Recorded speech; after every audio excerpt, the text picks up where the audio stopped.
Hello students, our today's topic is circle. So let's start with the introduction. So you have studied in class 9th that a circle is collection of all points in a plane which are the constant distance called radius and from a fixed point called center.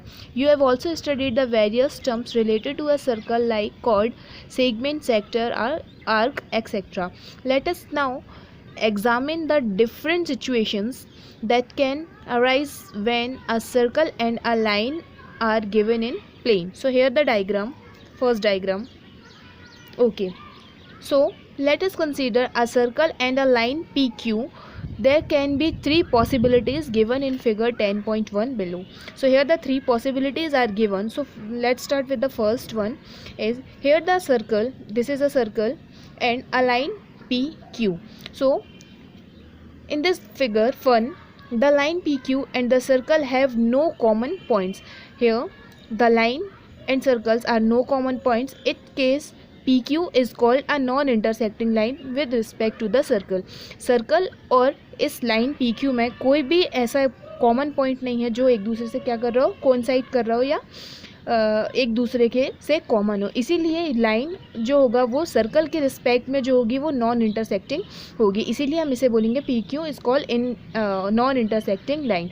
अब हम देखते हैं second figure which is 10.1 का जो second है. अब इसमें हम देखते हैं एक सर्कल और लाइन दी हुई है PQ. वही लाइन हम लेते हैं PQ. अब ये लाइन जो PQ को सर्कल जो है सर्कल पे एक पॉइंट दो पॉइंट पे क्या कर रही है, टच कर रही है. That means there are two common points A and B that the line PQ and the circle have. यहाँ पर ये जो लाइन है सर्कल के 2 पॉइंट्स A और B पे टच कर रही है. इसीलिए अब हम इस लाइन को क्या बोलेंगे, in this case we call the line PQ is the secant of the circle. इसे हम बोलेंगे secant of the circle. Circle की सीकेंट बोलेंगे इस लाइन को. किस लाइन को, PQ, जो कि सर्कल को 2 बार जो है इंटरसेक्ट कर रही है, मतलब 2 पॉइंट्स पे टच कर रही है. इसे हम बोलेंगे सीकेंट्स. अब हम यहाँ पर देख लेते हैं थर्ड केस. तो इन दिस केस थर्ड केस यहाँ पर सर्कल और इस लाइन का केवल एक ही कॉमन पॉइंट है which is A. Okay, so इसे हम कहेंगे there is only one point A which is common to a line PQ and the circle. Circle और लाइन दोनों में एक कॉमन पॉइंट है हमारा PQ. इसका मतलब जो सर्कल और लाइन एक दूसरे को जिस पॉइंट पे टच कर रही है A, ये दोनों का कॉमन पॉइंट हो गया. तो इसके कारण इस केस में हम क्या बोलेंगे, लाइन को इस line is called a tangent to the circle. ये जो लाइन होगी वो सर्कल की टेंजेंट होगी. ठीक है, अगर कोई लाइन सर्कल को केवल एक ही पॉइंट पर एक ही कॉमन एक पॉइंट पे टच कर रही है तो वो लाइन जो होगी सर्कल के लिए वो लाइन होगी टेंजेंट.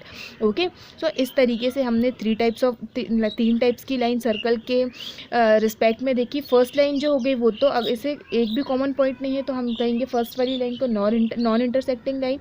सेकेंड वाली जो है सर्कल को 2 कॉमन पॉइंट है सर्कल पर इसके, तो इसे हम बोलेंगे सीकेंट. एंड थर्ड वन जो है केवल एक सिंगल पॉइंट जो है इसके लिए कॉमन है तो इसे हम बोलेंगे this is a tangent line of the circle.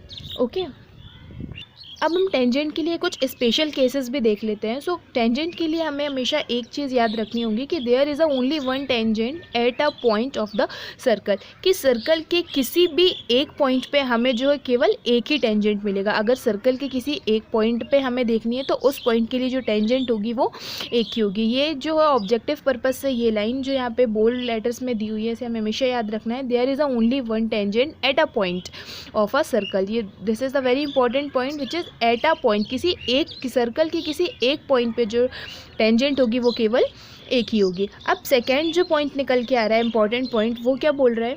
So here the tangent to a circle is a special case of the secant. जो किसी एक सर्कल का जो टेंजेंट होगा वो किसी एक स्पेशल केस पे ही सीकेंट होगा. कब, when the two end points of its corresponding chord